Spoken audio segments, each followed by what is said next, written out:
በእናንተ መፋታት በእናንተ እንደዚህ መሆናችሁ ሩታ በእግዚአብሔር እሺ በይኝና የሆነ ነገር ሩታ በእናትህ ጌታን የምረኝ የሚፈጠሩት ነገሮች ምንም ደስ አይሉም፣ ይደብራል። እና እንደዚህ እነሱ እንትን ባሉበት ሰፈር በተከበሩበት ሰፈር ሌላ ነገር ውስጥ ለምን እንገባለን ምናምን ብዬ ፈርቼ ነው እንጂ ከዚህ ከወጣሁኝ በኋላ እኔ ምንም አይነት ነገር አልከለክለውም። በልጁ ጉዳይ እንደፈለገ ልጁ ማግኘት ይችላል። እኔ ልጁን ከአባቱ ነው ማንነት ላይ ዛሬ ላይ ሳ ሩታም እንግዲህ ያውቃል አልገባልህም፣ ግን ስለዚህ አንቺ ብቻሽ የሆነሽ የራሱን ቻሌንጅ ስትሰጪው ይሄ ሀሳብ ብለሽ ስለዛ ነገር ባሰበ ቁጥር ወደኋላ ነው እንጂ መቼም ወደፊት ተስፋ አታድርግ። ወደኋላ ስንመለስ የማያቸው ነገሮች ምንም ደስ መታረቃቸው አይቀርም። አሁን በጣም ብዙ ፕሮሰስ ጀምሬ በጣም ብዙ እርምጃ ሄጄ ምናምን ከዛ ደግሞ ሌላው አልበቃቸው ብሎ አልበቃቸው ብሎ ቲክቶክን ምናምን ብዬ ስተወው እና የምሰማው ከዛ የሚፈጠረው ነገር የሆነ ነገር ደግሞ የሚገጣጠምብኝ ነገር አለ። አንዳንድ ማለት እዚህ የተባባሉ ነው ማለት ነው።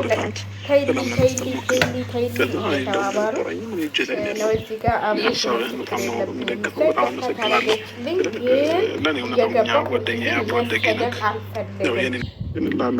ንግባ ሲለው ጓደኛው እኔ መሰደብ አልፈልግም።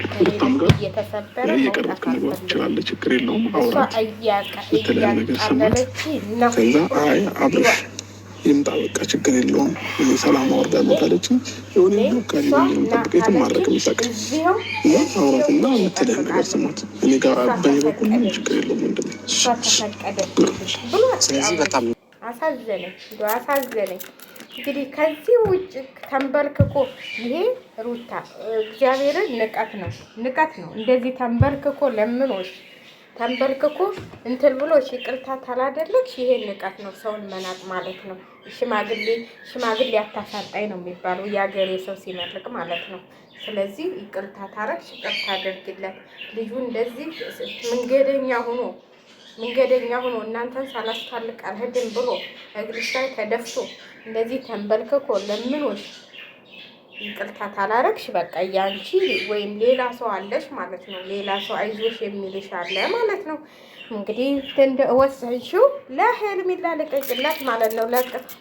ውሰጁ ብለሻት የለም እሷ ደግሞ ልቀቂልኝ ብላሻለች። በቃ ተይልኝ ይሄንን መረሮ ብላሻለች። ይሄንን መረሮ እና በቲክቶክ ትግሉ ቀጥሏል ማለት ነው። እኔ የቲክቶክ ቪዲዮ ብዙ አንጥቼ እንትን ማለት አልፈልግም። ያ አንዳንዴ የዩቲዩብ ይሻላል። ከቲክቶክ ስታመጡ ብዙ እንትሎች አሉት ዘፈን ነው ምናምን እና ጥሩ አይደለም። ይሄም ወሬ ስለሆነ ነው እንጂ እዚህ ጋር ምንትል የምንለው ዩቲዩብ አይፈቅድም እና የእነሱን እንትን ማምጣት አልፈለኩም እንጂ የቲክቶክ ላይ የሚሰዳደቡ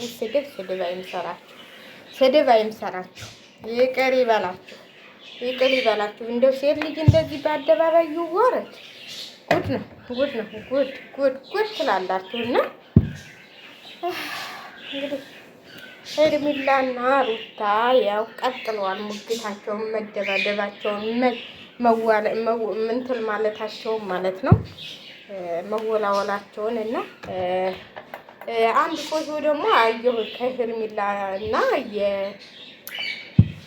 ሄርሜላና የሩታ እናት ፎቶ አይቻለሁ። እንግዲህ ይህ ድራማ የሚሆን ምንም የሚሆን እኔ የማውቀው ነገር የለኝም ማለት ነው። እና እንደውም ቆይ እና በጣም የሚገርም ነገር እየተሰራ ያለውና ውሰጁ ተብላለች። መውሰድ ከፈለግሽ ውሰጁ፣ አትፈልግም አልፈልገውም አብሮትን ብላታለች። ሩታና እንግዲህ ውሰጁ ትላለች ለሄርሜላ ማለት ነው። ውሰጁ አብሮሽን ሄርሜላም ልቀቂልኝ ካልፈለግሽው ልቀቂልኝ እያለች ያለው ማለት ነው። የዘንድሮ ነገር አለ የዘንድሮ ፍቅር ይቅር ብሏልና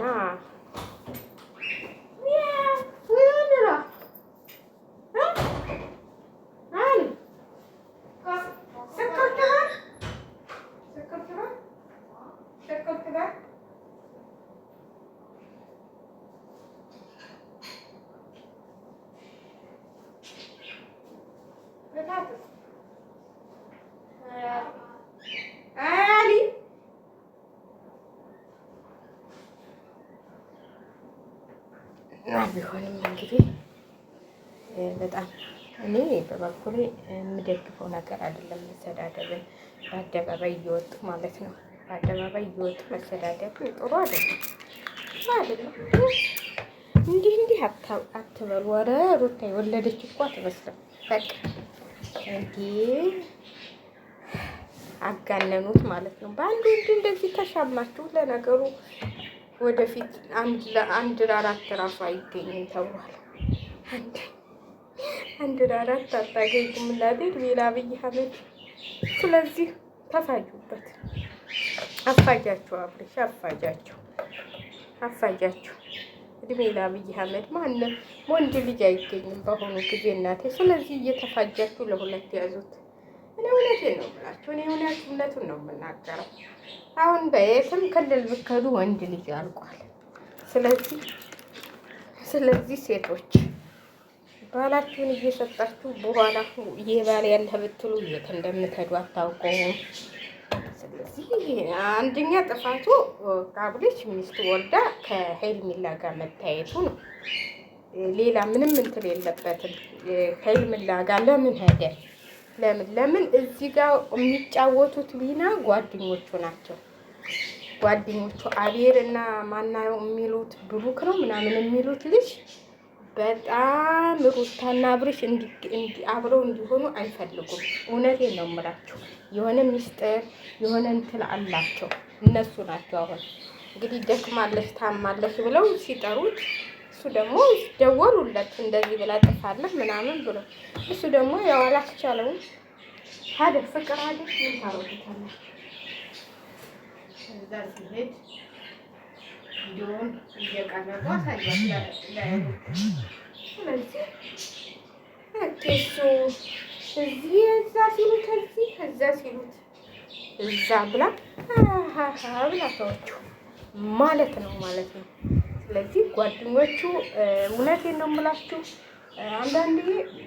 አንዳንድ ጓደኛ ማለት ነው ይቀርባችሁና ውስጣችሁን በቃ ሞኝነታችሁን ተተረዳ በኋላ የእናንተን ውድቀት ነው የሚያመቻቸው። የእናንተን ውድቀት ማለት ነው። አንዳንድ ጓደኛ ደግሞ እንዳይሳቅ ያለ እንግዲህ ከእግሯ ላይ ወድቆ ማለት ነው። ያን ሁሉ ማለት በአሁኑ ጊዜ ማንም እንደዚህ የሚያደርግ ጓደኛ የለም።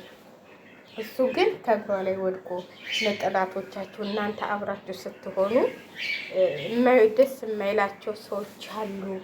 ለነሱ ስትይ ይቅርታ አድርጋችሁለት ልጃችሁን አብራችሁ አሳድጉ። ለልጅ ስትይ መስዋዕትነት ክፈይ እያላት ነው ያለውና እንደዚህ አይነት ጓደኛ ይስጣችሁ ነው የሚባለው ማለት ነው። እንደነ አቤል ያለ ደግሞ አብርሃምን ተይው ወደ ይመለስ ወደ ሄርሜላ የሚሉ ጓደኞች አሉ ማለት ነው። እና በጣም የሚገርም ነገር ነው።